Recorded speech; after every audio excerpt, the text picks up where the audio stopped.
Thank you very much, Girish, and it's my pleasure to welcome Mr. Anil Gupta, CII Elite Community Professional and Chief Supply Chain Officer of Indus.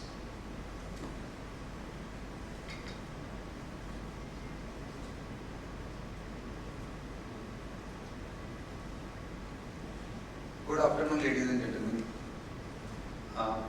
First, I would like to convey my sincere thanks to CII and in specific Mr. Venkatesh to having me here and providing the opportunity to share Indus warehouse transformation journey. I think when I got the invite and I saw this word SCM Jugaad, it took me close to 15 years back, and we are a company which started in 2008, and we had our first CEO, who's a German person, Mr. Stephen Lenken. The guy was also very, very enthusiastic traveler. So he was there for 1 year in India. He traveled across the country. And when he went back in his farewell mail, he wrote to all employees that I'm taking back a lot of sweet memories. I'm taking back 90,000 pictures. And I'm also taking back a very interesting thing which is called Jugaad. Wherever I go, I will try to implement this Jugaad in my all future assignments. And I think when people ask that, what do you understand and why you are saying that this Jugaad word is so important or so close to your heart that you are, in your farewell mail you are stating about this, I think gentlemen said that whatever the situation may be, we run telecom sites, and to run telecom sites we need to have minus 48 volt DC current. The guy says that it is a midnight study, flood situation, power is not there, battery is drained out, and DG is still not there. And the technician who is just a ITI or diploma holder is saying, don't worry sir, kuch jugaad karke chala denge. I think that is the spirit of Jugaad. Today morning, we were talking about collaboration, and we were talking about collaboration of competitive forces, and I think there was a slide shown on Samudra Manthan. I think this company, and probably most of you may not be knowing about Indus Towers because we operate in B2B world. Indus Towers is a passive infrastructure provider in telecom space. When we started, it was a collaboration of competitive forces, and there were a lot of questions, a lot of doubts which were there in market that whether the company will survive or not, because fiercely competitive forces came together to start this company for infrastructure sharing. The purpose of organization to share the infrastructure, to reduce the consumption of natural resources, to reduce the energy consumption, whether it is in the form of fossil fuel or whether it is in the form of electricity. I think right from the day one, the fundamentals and the foundation of the organization is in line with ESG concepts, which eventually now becoming more and more important with every passing day. The organization was started, and after 1 year, HBR picked up. So there was a case study in Harvard Business Review which says that competitors are collaborating for infrastructure. This appeared in 2010, and there were questions whether people who are fighting like dogs and cats in the street for each consumer, can they really join hand for the infrastructure? But I think same HBR published another case study in 2014 which says Indus Towers infancy to maturity. And I think it was proved that for common reasons to share infrastructure, to share the fruits of infrastructure, or maybe today morning we are talking about shared distribution channel, shared warehousing. I think even competitors can come together. Now, what I try to do is, and we talked about, I think Venkatesh was saying about if you want to see the health of the organization, you go to warehouses and you would see what is happening there. So first thing is warehousing, and second thing is warehousing of an infrastructure company, even worse. We are treated like godowns who takes care of the inventory which is in the form of towers or shelters or DG sets.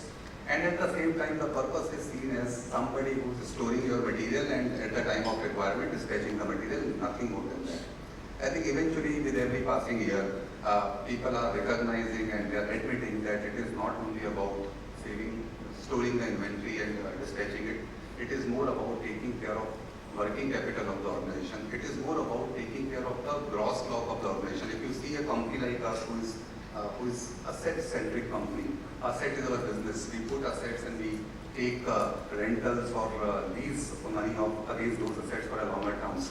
And what important is us is asset. Asset is critical for us, and warehouses takes care of those assets not only at the time of storage and receiving, but at the time of dispatching, whether those dispatches are happening at right place or not.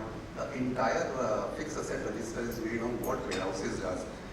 And the kind of automation and the kind of computer systems, the ERP systems now are integrating with each other. I think warehousing space is getting more and more importance with every passing day. Some introduction about Indus Towers. We manage close to 200,000 telecom sites. In these 200,000 telecom sites, we have close to 355,000 tenancies. I think we manage close to 2.5 million square foot warehousing across the length and the breadth of the company, of the country. We have 3,000 plus partners who manages this show for us, and in our scheme of things, we don't call them vendors or we don't call them suppliers, we call them partners, because we believe that ultimately it is an ecosystem wherein we need to work together for mutually beneficial things. Before merger, and we saw a merger in 2017. Before merger, we were a company who was operating in a couple of states of India, but I think now it is a pan-India company having presence right from Kashmir to Kanyakumari or Jugaad to Nisa. What important things I would like to talk about is that when we talk about any transformation, it's not about only you need to improve. What we realized is that if you really want to make transformation, the entire ecosystem has to move along with you. It's not about you alone. So when we talk about warehousing, it is not about only Indus Towers, it is 3PL, it is the security people who are there, who are doing security services for the warehouse. It is chartered engineers who are working in those warehouses. The transporters, the transportation management system, the transporters, the physical vehicles, the partners who are coming, who are working with these transporters, and at the same time, landlord of those warehouses. And why even this landlord piece is important, that whenever you get into those leases, you clarify your requirements, that these kind of investments are required in your warehouse, these kind of construction and these kind of design layouts are required to run that warehouse, and landlord is also aware that the organization who is coming into my land, they are not using my land just for the purpose of go down or storing the inventory. It is the purpose of running a full-fledged warehouse, and accordingly, I think when we work together with all these stakeholders, what we saw is a pure play wonder. Typical warehouse operation in Indus, and probably people who are coming from supply chain, working for warehousing and logistics for a couple of decades may wonder that why I'm presenting this slide. Warehouse operations remains one and the same thing. You have a purchase order, you get ASN, you receive the material in your warehouse, you store it efficiently, and at the time of requirement, you dispatch it. A typical warehouse operation. I think what made us little unique is that not only we receive the material and we send those material to those 200,000 sites, it is also about getting the material back from 200,000 sites or wherever it is coming back, and ensuring that that material is reused. In our business, what happens is that our business is a business wherein the electrical upgrade happens on a modular basis. So we don't put capacities in first go. Let's say if the first tenant has come, and if let's say Airtel is my customer and customer is coming up with 2 kilowatt of load requirement, I put some battery bank, some rectifier modules, some assemblies. And after 5G introduction, Airtel wants us to increase the load from 2 kilowatt to 5 kilowatt, and these are hypothetical numbers. I need to upgrade my infrastructure. To upgrade the infrastructure, some of the infrastructure which is lying at site, which is installed at site, will come back, and some new infrastructure will go. Now, being an asset-centric company, I just can't dump that infrastructure which is coming back from the sites. It has to be reused after refurbishment if it is required, or if it is just required an inspection. Our warehouses are equipped with the chartered engineers who do this job for us. And once the material is received back, we ensure that that material is going back to the sites where same specification material is required. And I think that is a very, very important aspect for our warehousing. And just to give you a perspective, last financial year we We actually dispatch close to 100 crore rupees of material from our warehouses, which are site return material. So I just wanted to give you the size of the pie. And that's why this warehousing operation makes little bit more complex than any other warehousing wherein just one side movement happens. Transformation, and I would like to take 2 minutes there. I think from a typical warehousing setup, the way we engaged with not only the stakeholders but internally, we started focusing on our warehousing facilities and try picking up things point by point. And I would like, while there are some 5 pillars which are mentioned there, but from a strategy perspective, first to start with lean practices, whether we are getting into a Kaizen method, the 5S method, right way of storage or not. Then getting into digital kind of a thing, what kind of digital interventions we can have in our warehouses. We have done a POC, and it's a very, very interesting POC that while you ask labor to move material from one place to other place and move in aisle without having helmet on his head, it is difficult to get it implemented. It is not there in practices, in their practice.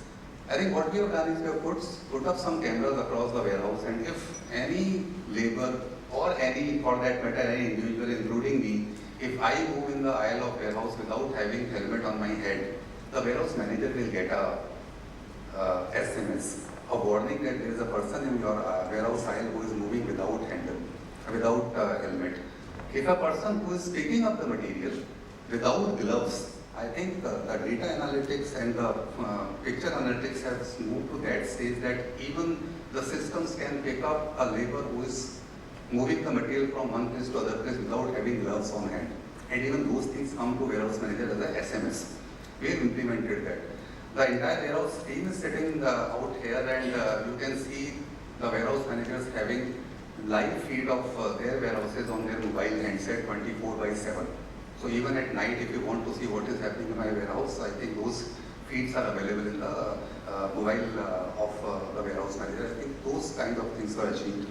We also ensured that all our warehouses are with the solar panels. First thing, what was ensured is that how many warehouses we can run with natural light, and beyond natural light, if power is required, can we run it on complete solar. Couple of warehouses we could achieve 100% solarization. In couple of warehouses, solar has become a part of fleet. We have not done complete, but I think that journey is on. We are trying to eliminate all the papers from the system, because whenever you go to warehouse, it becomes literally difficult to get even space to sit, and you see papers everywhere. So most of the things are QR coded, and warehouse management system takes care of the scanning from the mobile app, and then scanning from the mobile app generates further documentation, and the same scanning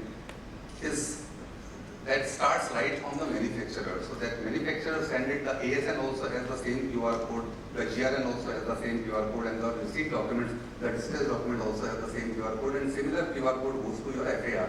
So I think it is end-to-end, absolutely seamless fixed asset register maintenance, which has solved a lot of our problem. Just to give you a perspective, those 200,000 sites probably will have 450,000 batteries installed there. Every battery comes with the 24 child part. My QR codes are even, we can identify the one battery cell sitting at corporate office, that this battery bank cell having this QR code is as of now installed at XYZ site. I think the visibility has increased, and when that kind of a visibility is increased, you can also assess the performance of your asset, which in our case is of prime importance. Mr. Venkatesh talked about it. When we started doing it and we did all those things, I think my discussion with the warehouse team is that when you are doing this thing, let's expose ourselves to someone who rate, so that we come to know. As of now, it is within us. We are saying that we are doing a great job, but let us expose ourselves, and I think then comes the role of CII. They have been absolute support and giving us guidance that what other things can be done. We exposed ourselves for warehouse audit. I think we are the only organization in this country to have 8 warehouse facilities certified as titanium. One is at platinum. Some of warehouses are preparing for it, and I'm sure that we will continue this journey. The excitement level during the audit is so much that the National logistic head who is sitting there in this meeting, he will always be one day ahead of the time of the exam and will ensure that each and everything is placed. And if you see those guys going for that audit, while Venkatesh see that kind of a celebration, but I always have anxiety when a person is getting into some kind of examination. And when I declare the results, you can see those cases eagerly waiting for results, that what kind of certification is coming out. I think, and we have seen huge improvement in efficiency. With the same warehousing facility we used to roll out 1,000 sites per month. From last couple of months, we are rolling out 3,000 sites per month without even increasing a single square feet space. I think our volumes have doubled, tripled in some cases. The resources remains the same, and it's not that those resources are getting more work to do, but I think it is more about sustainable processes and sustainable improvement. I would invite all of you to find some time and visit our warehouse. I think it is our pride, and we showcase it in all external forums. And I think it is something which each one of us should be following, because I believe that it's not about getting that certification, it is more about getting those efficiencies in place, whether it is efficiency in terms of doing more with the same resources, whether it is efficiencies in terms of reducing the transaction time, and whether it is efficiencies in terms of safety has become a very important part of our warehousing. We all say in our discussions that safety is a good business. Sometimes we realize that to make our operations safe, we need to invest. Trust me, the ROI on those investments are extremely high. We never saw any kind of a LTI happening in our warehouses, so reducing the downtime. And at the same time, when you invest these kind of things for the safety of your people, their motivation levels are very different. And that is what we feel is more important. This is a journey, and I'll still take 2 minutes. I think we started this journey March 22. Our first warehouse got titanium certified, and then there were a couple of warehouses. I think it happened till Karnataka. Karnataka, it happened, and I don't know how many of you know Kota story. There was time when 3 years back to back, Kota delivered the JE topper. So every time, the first rank in JE was coming from Kota. And then JE authorities have decided that there is something fishy happening in Kota. So in 1 year, they decided that now this year, Kota will not be center for entrance exam. I typically recall that day. And students who were studying in Kota, they had to move out. But they decided that because they saw something is not correct. Here, I think Mr. Venkatesh thought something is not correct. So after Karnataka, what message we got, and Anil gave me this message, that Mr. Venkatesh has said that Tamil Nadu warehouse, he would himself audit. So instead of sending CII team, he said, I will audit myself. And team was under little tension that the practice head is coming, and the earlier team who used to know our processes and things not coming. And trust me, I was also under little stress when he visited. He did that. And personally, I was much curious about what happens in Tamil Nadu. I think the best person audit us, and we still got titanium for Tamil Nadu. So that's the story.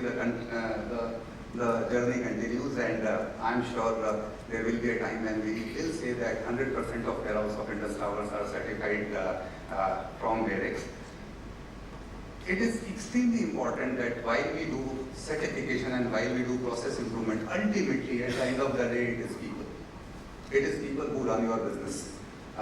We have not reached to a situation that you remove people, put robots, and your business will be run. Don't happen. I don't see it is coming. I think with CII, we also get into an arrangement that why don't we certify all our warehouse professionals with CII certifications. And today I'm glad to share with you that all people who work in Indus warehouses are certified by CII. This is some evidences which we have put. So this is the warehouse assessment sheet and the way, the parameters on which CII assess the warehouses and then give the certification. It starts from bronze and goes right up to titanium. We have 8 titanium and 1 platinum as we speak, many more to come. Thank you so much. Thanks a lot.